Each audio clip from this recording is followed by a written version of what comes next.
반갑습니다. 임채문 세무사입니다. 제가 세무 업무를 한 이렇게 40년 정도 했는데, 그 중에서도 상속 업무를 집중적으로 연구를 해서 많은 사람들로부터 상속세에 대해서 상담을 받고 있는데, 이 상속공제의 내용, 그러니까 상속공제를 어떻게 했을 때 그 상속공제를 잘못 받음으로 인해서 상속세를 훨씬 많이 내게 되는 그런 사례를 종종 겪고 있는데, 이것은 일반인만 대상으로 하는 게 아니라 가끔 그 세무 전문가들도 저에게 종종 묻습니다. 이 상속공제 과연 이게 제대로 상속공제를 잘못 받아가지고 이게 이렇게 해결 능력이 해결 방법이 있는지 없는지 그런 것들을 저한테 종종 물어보는데, 전문가까지 저한테 그런 질문을 할 땐 저도 여간 당황스러운데, 우리 아마 국민 여러분들은 굉장히 이 상속공제에 대해서 일반적으로 알고 있는 것과 상당히 다른 부분이 있으니까 그 부분을 잘 이렇게 기억을 하셨다가, 혹시 상속이 개시되면 본인이 잘못 알고 상속세를 그냥 과중하게 내는 그런 일이 없었으면 좋겠습니다. 그러면 왜 그런지 그걸 같이 한번 살펴보도록 하겠습니다. 만약에 어떤 사람이 이렇게 사망을 한다 그러면, 그 사망을 한 사람의 상속재산이 만약에 6억 원인데, 그러면 국민들도 대부분은 우리나라 사람들 거의 상속세가 없다는 것은 다 알고 계실 거예요. 왜 그러냐 그러면, 그 사망자의 배우자가 계신다 그러면, 이제 배우자가 없고 자녀만 있다. 그럴 때는 이제 5억 원이 공제가 됩니다. 그런데 이게 이제 배우자가 없는 경우가 아니라 배우자가 있는 경우예요. 배우자가 있는 경우에는 5억 원이 공제가 되고, 배우자와 자녀가 있을 때는 10억 원을 공제를 해주는 거예요. 그러니까 이것만 잘 알아도 상속세를, 대부분 사람들은 이 부분에 의해서 상속세를 한 푼도 안 내도 되는 거예요. 그러니까 지금 국세청 통계를 보면 97%는 상속세를 내지 않습니다. 왜 그러냐 그러면 이 규정 때문에 상속세를 안 내는 거예요. 그러면 어쩔 때 상속세를 과도하게 내는지 그것은 나중에 살펴보도록 하고요. 만약에 이제 상속이 개시돼 가지고 이 세 사람이 상속이 개시가 됐어요. 그런데 사망자의 자녀가 세 사람이라고 봐요. 상속인이 세 사람인데, 이 세 사람의 자녀가 상속을 받아가지고 자기가 받아가지고 성년인 자녀들한테 증여해 줄 수도 있잖아요. 그러면 세 사람이 똑같이 법정 지분으로 상속을 받아가지고 자녀들한테 증여를 해줄 때 증여세 산출세액을 보시면, 한 사람이 3억을 받아가지고 자녀 성인한테 증여를 해주면 10년 이내에 증여받은 사실이 없을 때 5천만 원 공제해 주잖아요. 이건 다 아시는 내용 아닙니까? 5천만 원을 공제를 해주면 과세 표준이 1억 5천이 되는 거예요. 1억 5천에 대해서 증여세는 2천만 원을 내게 되는 겁니다. 근데 증여세는 2천만 원을 내게 되는데, 3인이 상속인이 세 사람이 받아갖고 세 사람의 자녀한테 증여한다고 그랬으니까 세 사람의 증여세는 6천만 원이 되잖아요. 그러면 이렇게 해도 6천만 원만 세금을 내면 되는 거예요.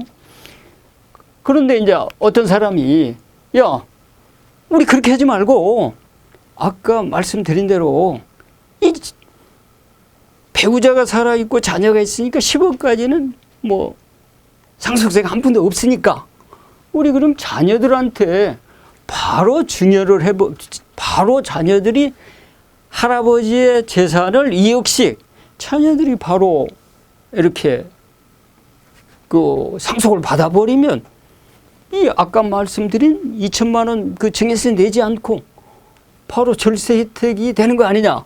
이렇게 생각을 하실 수가 있죠. 이게 바로 이제 선무당이 사람 잡는 거예요. 왜 그러냐 그러면 이 선순위자가 상속을 받을 때는 아까 말씀드린 대로 배우자가 있으면 무조건 배우자가 있으면 5억 원은 공제된다고 그랬잖아요. 그리고 자녀가 있다. 배우자도 있다. 그랬을 때는 10억까지 공제가 돼요.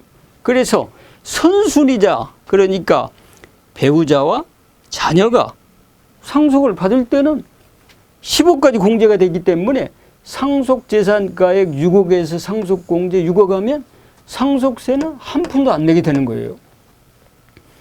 만약에 그런데 아까 말씀드린 대로 6천만 원을 아끼려고 자녀들이 상속을 받아가지고 세 자녀한테 2억씩 나눠줬을 때는 5천만 원 공제해서 2천만 원씩 증여세를 낸다고 그랬잖아요. 그럼 세 사람이니까 6천만 원이지 않습니까? 그걸 아끼려고 그러면 후순위자에게 바로 그러면 그러니까 손자들한테 바로 세 사람한테 상속을 시켰을 때 그럼 상속세 부담은 없는 것인가? 대부분 사람들이 그렇게 생각을 하고 그렇게 종종 세무 상담을 하는 전문가들도 있고 또 그것을 국세청에서 처리하는 담당자도 모르고 그냥 지나가는 거예요. 그러면 어떤 문제가 생겨요? 나중에 국세청에서 업무 처리를 해놓으면 이 감사를 하지요. 업무 처리를 잘했는지 못했는지. 그래서 이런 식으로 처리를 하면 이제 감사 지적사항으로 걸려가지고 그 상속세를 몽땅 내게 되지요. 왜 그러면 상속세를 몽땅 내게 되는지 그리고 상속세는 얼마나 더 내게 되는지 1차적으로 후순위자가 상속을 받으려면 선순위자가 상속을 전부 포기를 하든지 아니면 그 피상속인이 그러니까 사망자가 그 손자들에게 이렇게 상속재산을 준다고 유언장을 작성해 놓든지 이렇게 해야 후순위자에게 하는 거예요. 아들들이 상속을 안 받는 경우가 할아버지가 손자들에게 상속재산을 넘기겠다고 하든지 아니면 아들들이 상속 포기를 해서 손자가 상속을 받게 되든지 이렇게 되면 이제 후순위자가 상속을 받게 되는 것이죠. 그럼 후순위가 상속을 받을 때는 이 상속공제가 한 푼도 안 되는 거예요. 상속공제가 한 푼도 안 되고 이게 바로 그 상속세 과세 표준이 돼가지고 상속세 산출세액은 1억 2천이 되고 또 후순위자들이 상속을 받게 되니까 그 세대 생략이라고 그래가지고 30% 할증과세가 되는 거예요. 그러면 이 1억 2천에 30% 할증과세가 된 3,600만 원까지 가산을 하니까 1억 5,600이에요. 그런데 1억 5,600으로 이렇게 상속세 신고를 하는 사람은 대한민국에 한 사람도 없습니다. 이것은 국세청에서 업무 감사를 하다가 종종 이게 추징이 돼서 나타나는 현상이에요. 그러니까 아까 제가 말씀드렸죠. 선무당이 사람 잡는다고.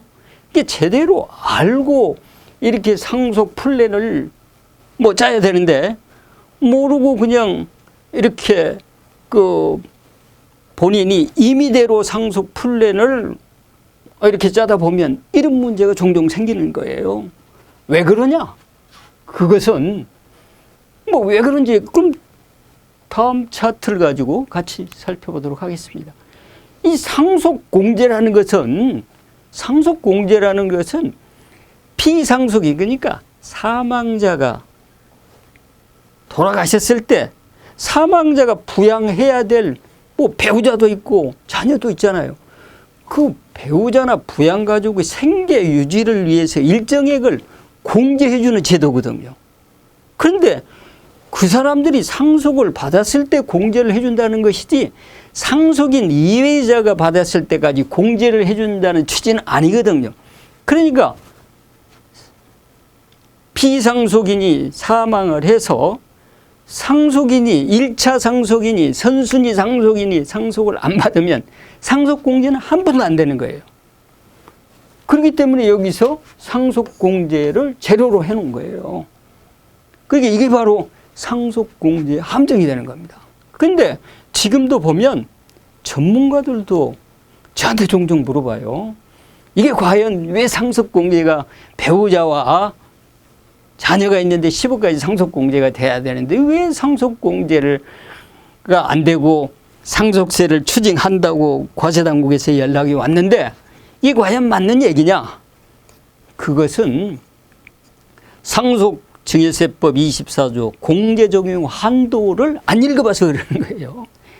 근데 상속증여세 업무 일반인들은 우리 국민 여러분들은 상속증여세 업무를 거의 접해볼 기회가 없습니다. 본인이 평생에 걸쳐서 한 번 아니면 두 번, 그것도 재산이 일정액 이상이 있어야 상속세 신고를 하든지 아니면 세무서에서 상속세 조사받으라는 통지를 하지, 상속재산가액이 소액이면, 그러니까 뭐 배우자와 자녀가 있다. 그런데 배우자가 자녀가 상속을 받고 그 재산이 10억 미만이다. 그러면 상속세가 과세 미달이기 때문에 전혀 상속세하고 관계없어요. 그러니까 97%는 상속세 과세를 안 받는데, 이렇게 아까 같이 2천만 원 절세를 해보려고 하다가 1억 5,600에다가 가산세까지 부담을 하게 되는 거예요.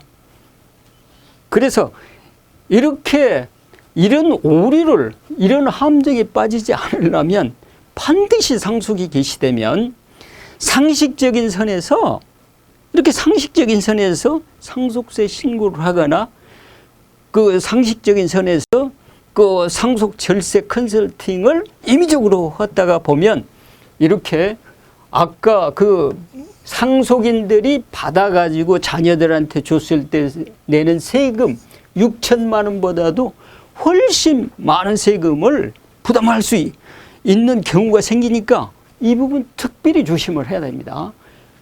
그래서 상속공제가 한 푼도 안 되는 그 규정이 상정법 24조 규정에 의해서 유증이나 선순위 상속자가 상속 포기를 해서 후순위 상속자가 받을 경우, 이때 상속공제가 한 푼도 안 되는 거예요. 그리고 상속세 과세가액, 그러니까 순상속 재산이라고 생각하시면 될 거예요. 상속세를 납부를 하게 된다고, 납부를 하는 방법이 상속 재산 총액에서 뭐 공과금, 채무, 장려비를 빼고 또 상속 공제를까지 해서 과세 표준이 되는데, 상속세 과세가액이라는 것은 순상속 재산, 그러니까 상속 재산 가액에서 상속 채무와 장려비, 공과금을 뺀 가액이 상속세 과세가액이 되는 거예요. 물론 사전 증여 재산이 있으면 합쳐줍니다만 그 가액이 5억 원을 초과하면 증여세 과세 표준도 상속공제를 한 푼도 안 해줘요. 그래서 이 부분은 좀 뭐 어려울 수가 있는데, 2번은 뭐 1번은 뭐 말씀드린 대로 다 1차 상속자가 받아야 상속공제가 된다.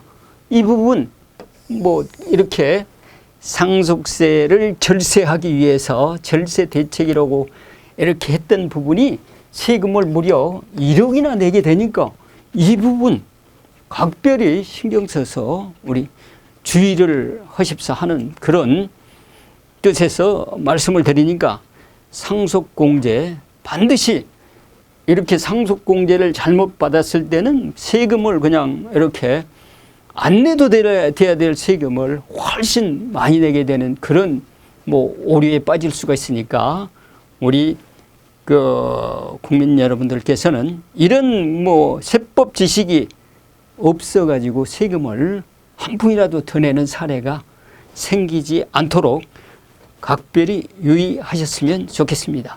지금까지 강의 잘 들어주셔서 고맙습니다. 감사합니다.